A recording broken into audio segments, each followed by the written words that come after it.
Next on the news, empowering young women, a record-breaking scholarship to further science going to all-girls education, a big portion of it right here in the Diocese of Brooklyn. Relief at the pump and to your wallet, what the White House has planned to try to lower the high energy costs we're shelling out. And this. And we're just going to get through this together. Remembering the victims, memorials for the 5 people killed in Wisconsin's Christmas parade carnage, most of them members of the same dance troupe. Plus, justice for Parkland, a legal payout to the families of those killed in the 2018 school shooting, why the government is being held responsible. I'm Christine Persichetti. Currents News starts right now.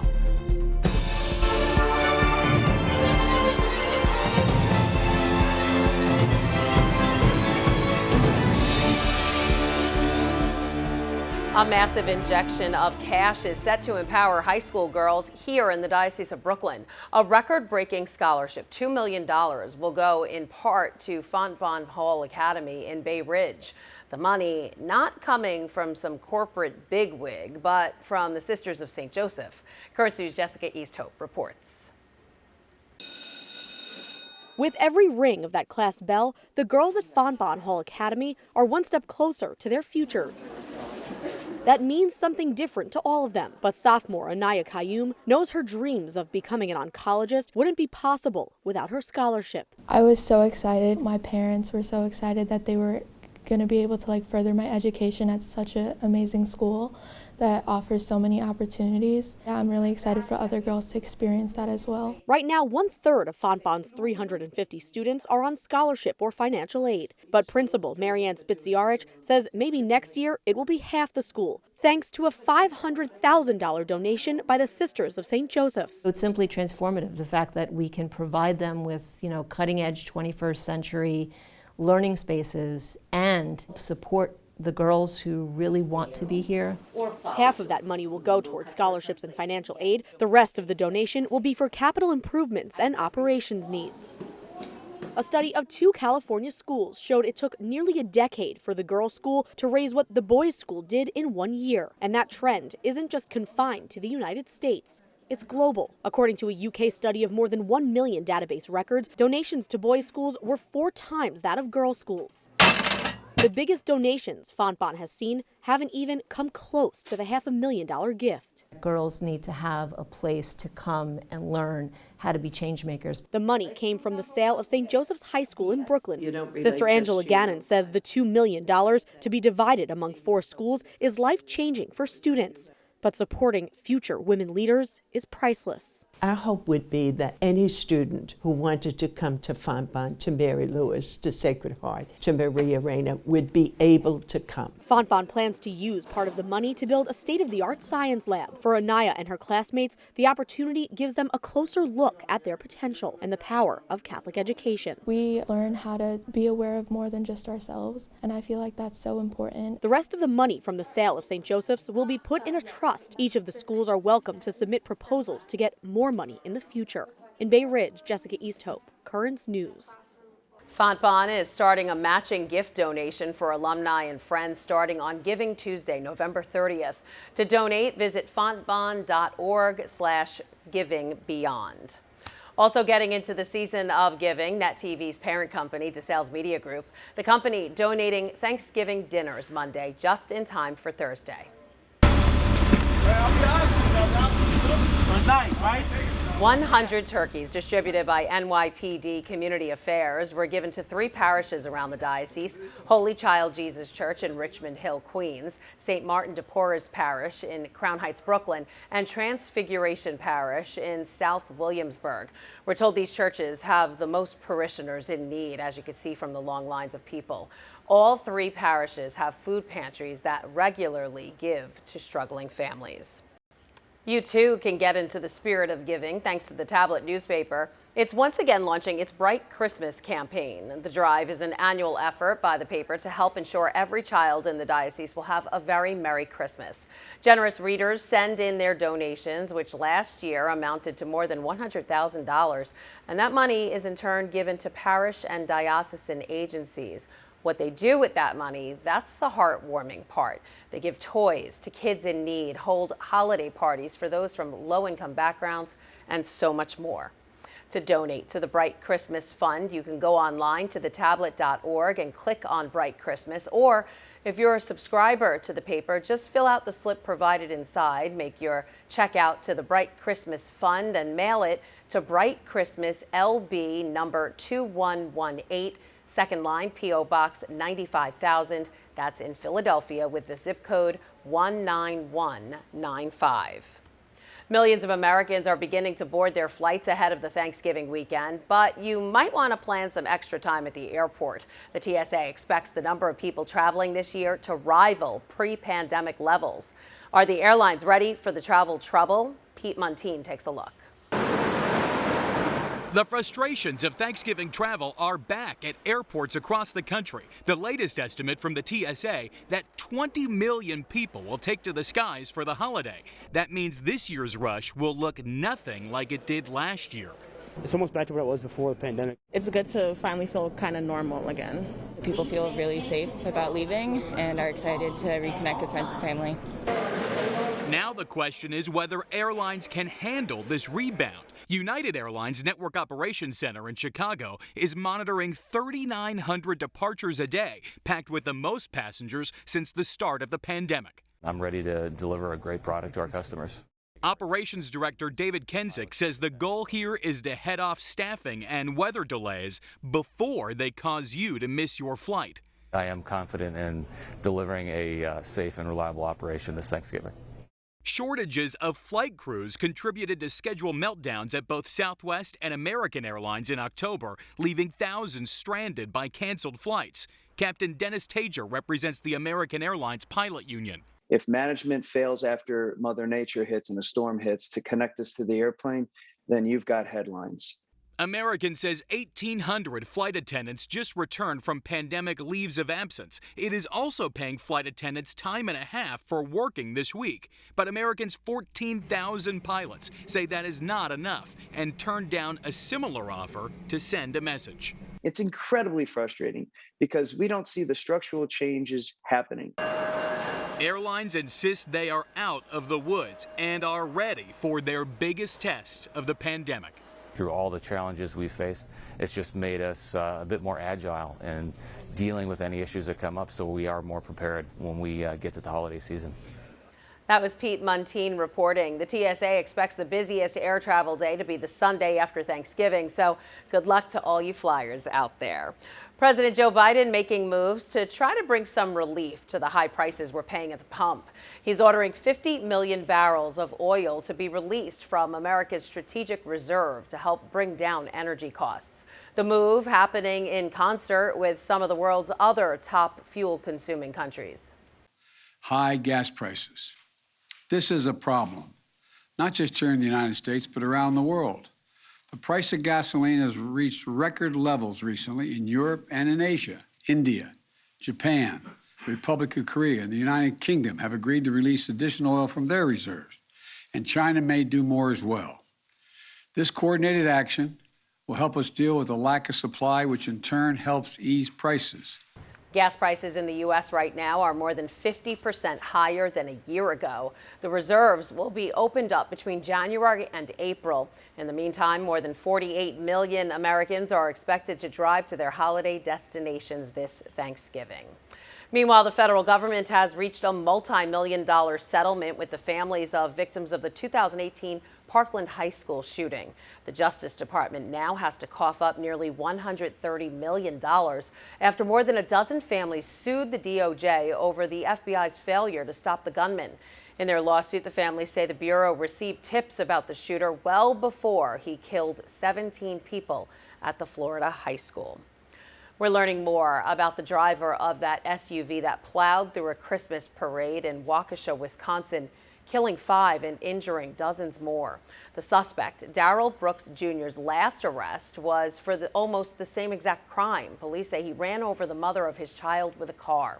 That got him locked up on domestic abuse charges, but he was let out on just $1,000 bail. And cops say he was involved in a domestic disturbance minutes before the carnage at the parade. Prayers for the victims are flooding in from all around the world, including from Pope Francis himself. In a letter sent to Archbishop Jerome Listecki of Milwaukee, the Holy Father expressed his spiritual closeness with those affected and asked the Lord to bestow spiritual strength on everyone. The Catholic community of Waukesha also asked the Lord for that same strength Monday as they gathered for a prayer service.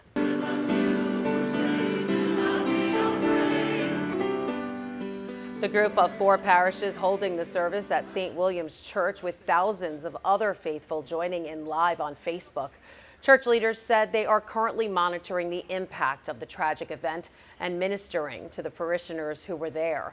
The Catholic community is arranging for counseling and support services for anyone who needs it. As the Waukesha community mourns the tragedy, details are beginning to emerge about some of the victims. The 5 people who died range in age from 52 to 81 years old and include 4 women and 1 man. Along with the dead, at least 48 people were reported injured. Children's Wisconsin, a Milwaukee hospital, received 18 children with wounds varying from broken bones to serious head injuries. As of Monday, 6 of the 10 children admitted to the intensive care unit were still in critical condition. So far, only 2 children have been discharged from the hospital. It's a devastating blow to a Milwaukee staple. 3 of the victims were members of the Milwaukee Dancing Grannies. I love it, and I love the ladies, and they're my family. They're my friends, and I don't know what I'd do without grannies. That's Virginia Sorensen in a previous interview. The 79-year-old, the choreographer of the Milwaukee Dancing Grannies, was one of the victims of the Christmas parade tragedy. She, along with 71-year-old Leanne Owens, who always led the charge in the front, and new member, 52-year-old Tamara Durant, killed while doing what they loved. Here are the Dancing Grannies doing their thing at a different Christmas parade in 2019. The award-winning dance team was formed in 1984 from what was originally a jazzercise group. The only requirement for membership is to be a granny. They perform in about 25 parades each year from Memorial Day to Christmas, Waukesha being one of their favorites. The group practices once a week, almost year-round, striving for their best performance. The Dancing Grannies can get the crowd off their feet and put smiles on their faces. Now, though, there are tears and condolences pouring in from all over the country, as you can see from their Facebook page. The Grannies posted, "Those who died were extremely passionate grannies. Their eyes gleamed with the joy of being a granny. They were the glue that held us together." Other members of the Dancing Grannies were injured. The group on its Facebook page asking people to pray for them. There's a lot more news headed your way. Serving those who serve our country. We'll take you to a Friendsgiving attended by the Bidens to give thanks to those who serve. Plus, making new friends on Thanksgiving, how a couple from South America scored an invite to dinner with strangers. And from Thanksgiving to Christmas, it's beginning to look a lot like it at the Vatican. Stay with us.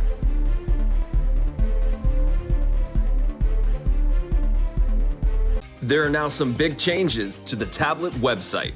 You can get personalized access to the Catholic news you value. Sign up for free at thetablet.org.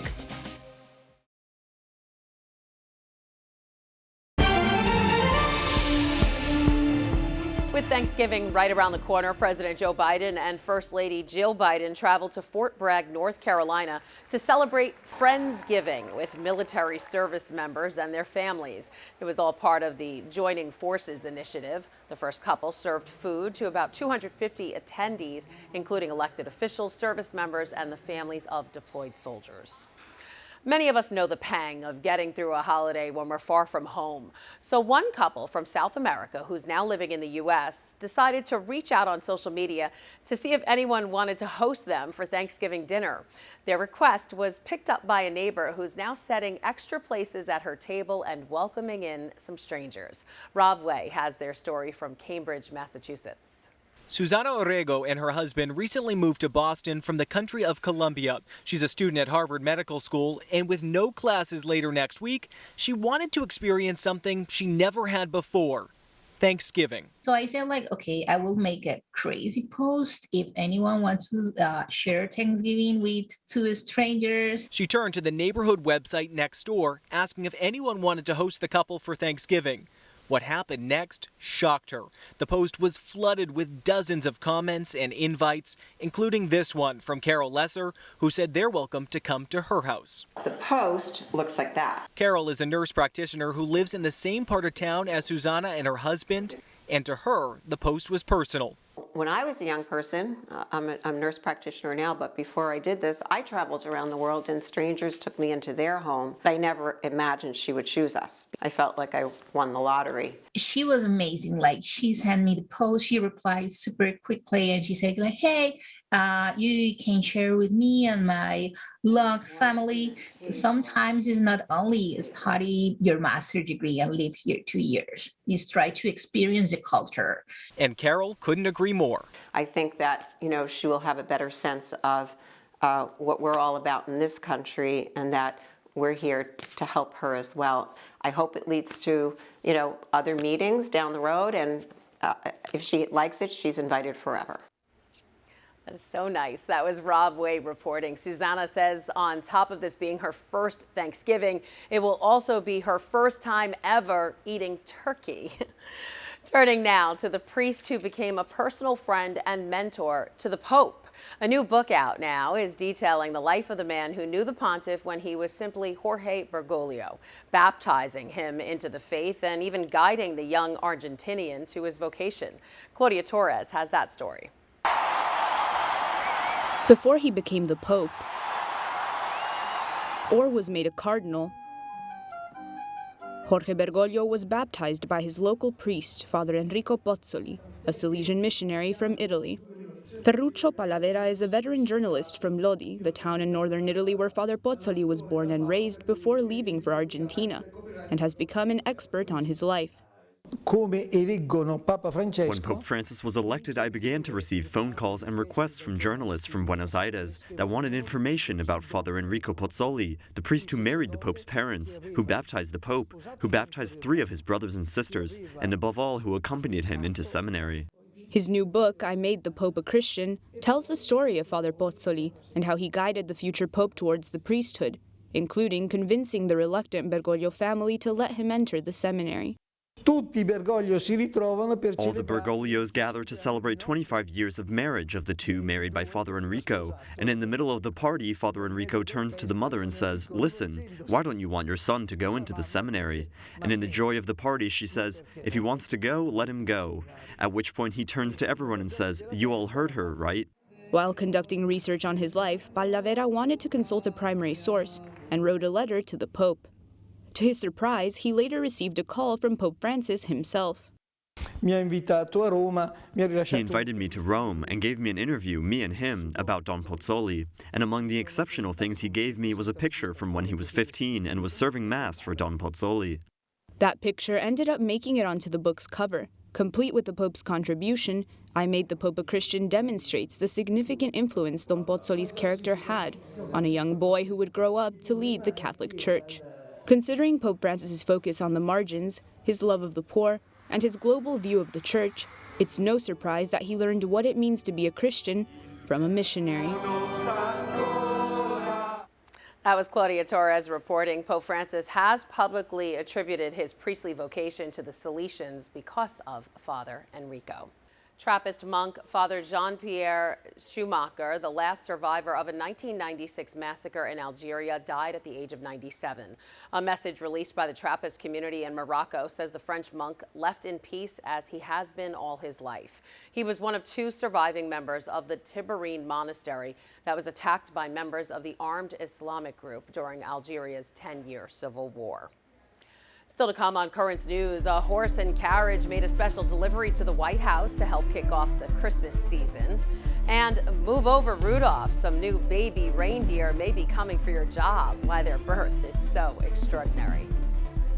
Cardinals, bishops, and priests will be traveling from all around the country next week to be here for the installation of Bishop Robert J. Brennan to the Diocese of Brooklyn. We'll have live coverage of his installation starting at 10:30 a.m. on November 30th. It kicks off with a press conference at the Co-Cathedral of St. Joseph, followed by a documentary covering the life and legacy of Bishop DiMarzio. Bishop Brennan's installation mass airs at 1:30 p.m. Again, that's November 30th, starting at 10:30 a.m. right here on Net TV. Do you have a story idea or want to share a tip? Email us at newstips@desalesmedia.org or call our 24-hour number, 718-517-3122. We'll be right back.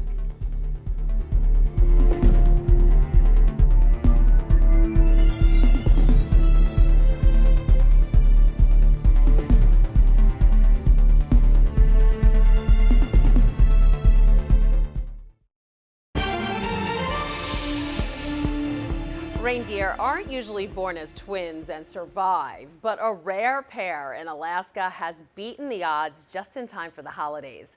Meet Spike and Spicy. They were born at Williams Reindeer Farm right outside of Anchorage and quickly became a popular addition to the farm's Santa Experience tour. But according to the farmers, their arrival came as a surprise to everyone. Spicy and Spike's mom, her name is Sugar Mama, and she was in labor. One of the staff had reported to me that there's a cow in labor and she'd been in labor for like 20 minutes. And I was like, it's okay, labor, it usually takes longer than that, but let's go out and check on her. So I went out and we watched the birth. She was a really tame cow. And as soon as the first one came out, I saw that there were 2 more feet hanging out of her bottom. And I panicked because I was like, oh no, this means twins. Gotta love their names. Williams Reindeer Farm has been raising reindeer for over 30 years and say twins don't often live past 24 hours. However, Spike and Spicy are now 6 months old. Christmas is coming to the White House, quite literally.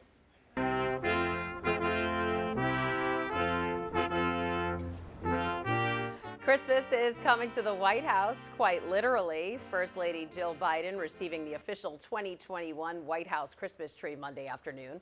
A D.C. National Guard family joined the First Lady in accepting the 18.5-foot Fraser fir from Jefferson, North Carolina. It will go on display in the Blue Room. And it's beginning to look a lot like Christmas at the Vatican, too. Workers are setting up a 90-foot red spruce in St. Peter's Square. The Christmas tree came from a town in the northern Italian region of Trentino. The tree and the Vatican's nativity scene will be unveiled to the public on December 10th. So exciting. And that is Currents News. I'm Christine Persichetti. Thank you for joining us because we are putting your faith in the news. I hope to see you again next time.